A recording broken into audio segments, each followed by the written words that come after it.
Hey everyone, Dr.Mungli here.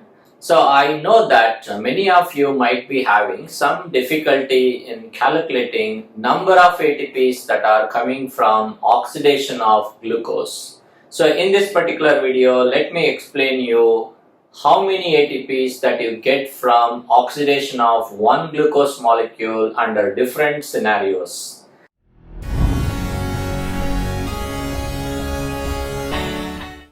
Now the glucose, which is converted into glucose 6-phosphate by glucokinase enzyme, or hexokinase enzyme, so you're going to consume one ATP there. So there will be consumption of one ATP here. And the next step where the consumption of ATP occurs is conversion of fructose 6-phosphate into fructose 1,6-biphosphate by PFK1 enzyme or phosphofructokinase 1 enzyme.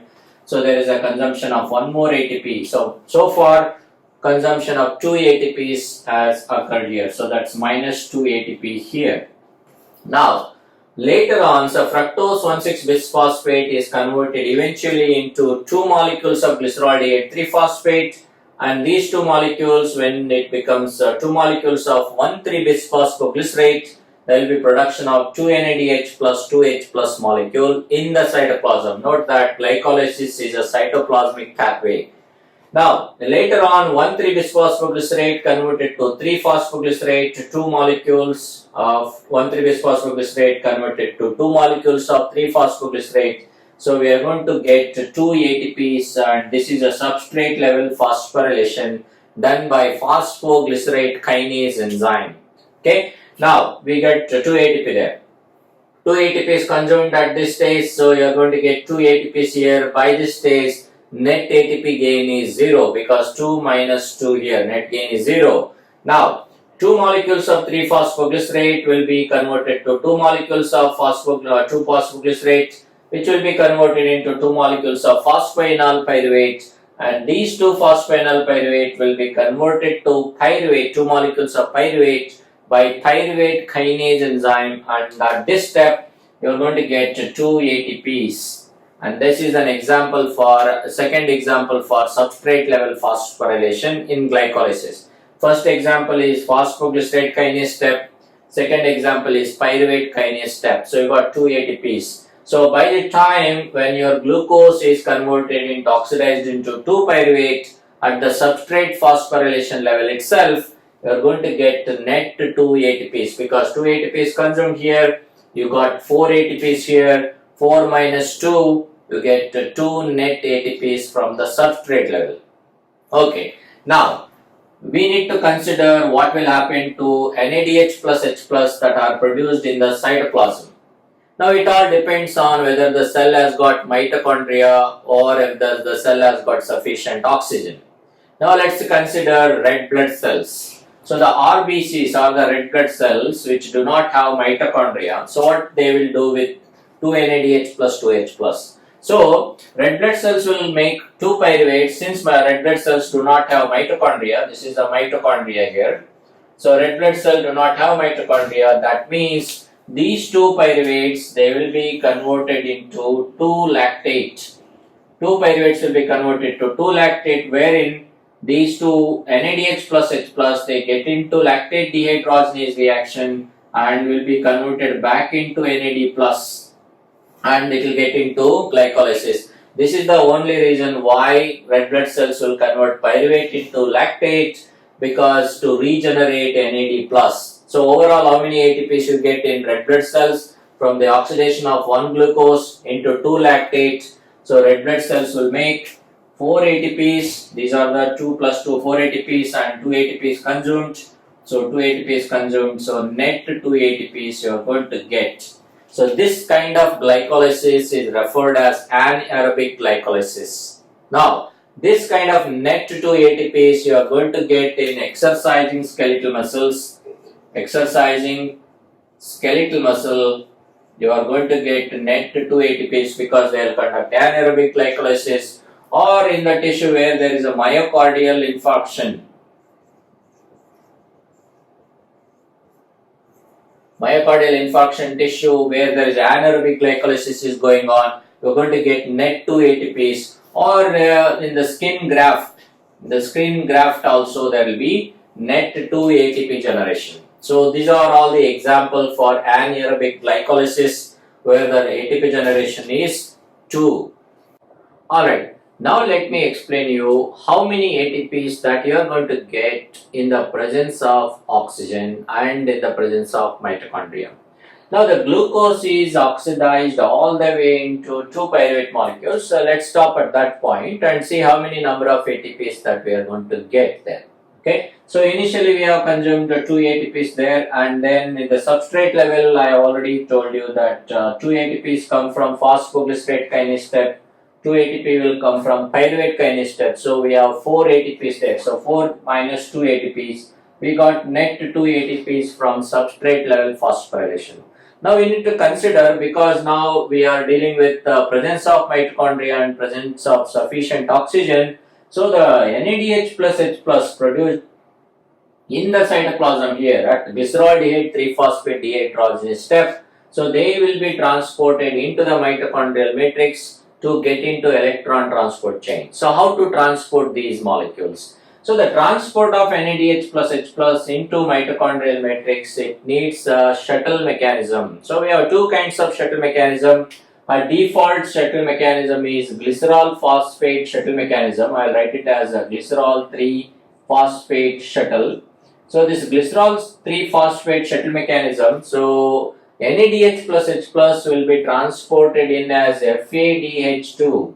So 2 NADH plus 2 H plus will be transported as FADH2, 2 FADH2, and each FADH2 in the electron transport chain is worth 1.5 ATPs. That means 2 NADH plus 2 H plus going in as 2 FADH2 will get 3 ATPs here.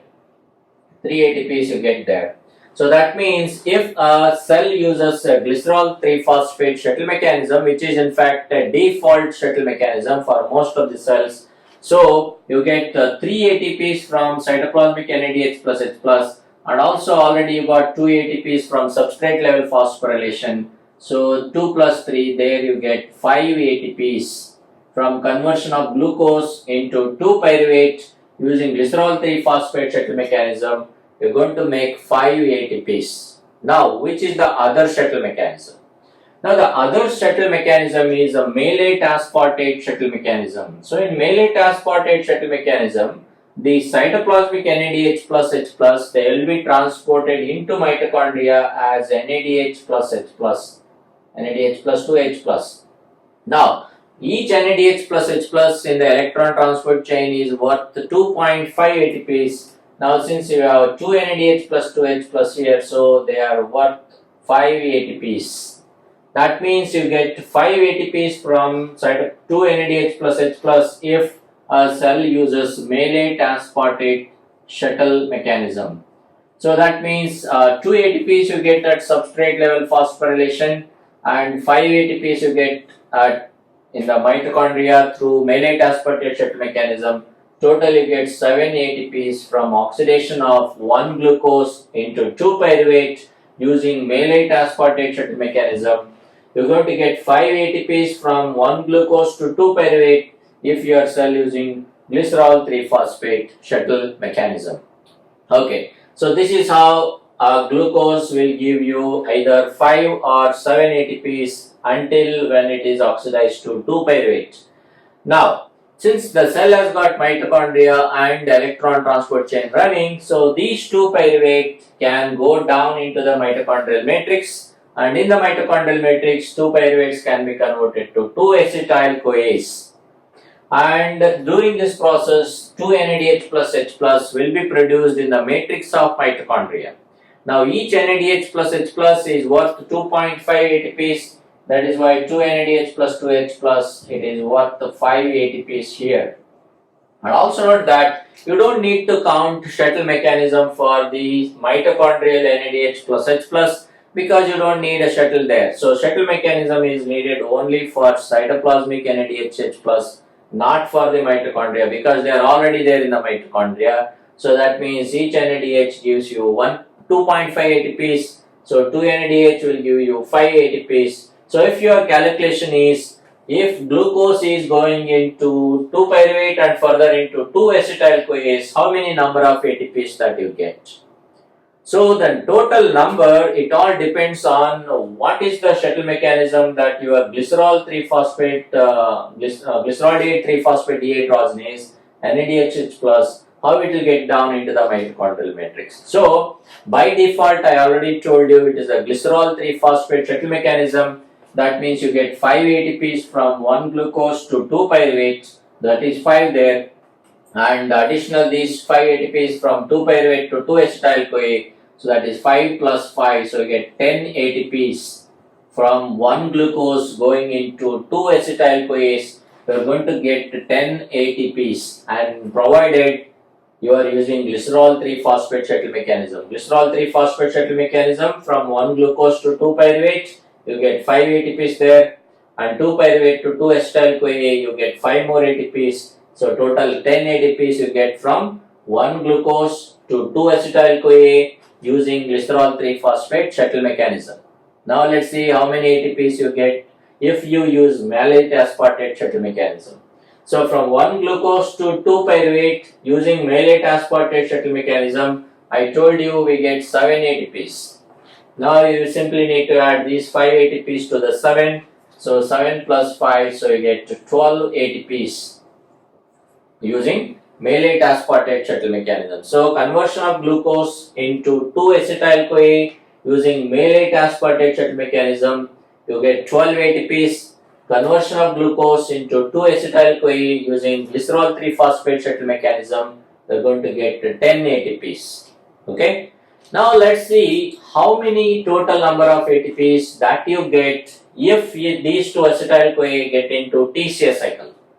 If in each TCA cycle, each acetyl-CoA, when it is completely burned down into, completely oxidized into carbon dioxide, it is going to give you 10 ATPs. I have another video where you can understand exactly how acetyl-CoA will give you 10 ATPs. So overall, 1 acetyl-CoA getting into TCA cycle, completely oxidizing into 2 carbon dioxide, it is worth 10 ATP. So we have 2 acetyl-CoAs, that means 2 TCA cycle, that means we have 10 plus 10, 20 ATP there. So we can put that now, 1 glucose into 6 carbon dioxide molecules, that is complete oxidation of glucose.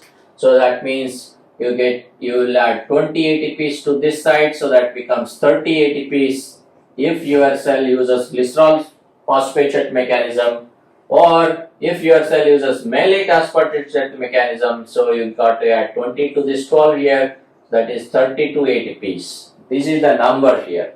So the complete oxidation of glucose into 6 carbon dioxide molecules. How 6 carbon dioxide molecules? Because 2 pyruvate into 2 acetyl-CoA, there will be release of 2 carbon dioxide, and each acetyl-CoA will release 2 carbon dioxide in each TCA cycle.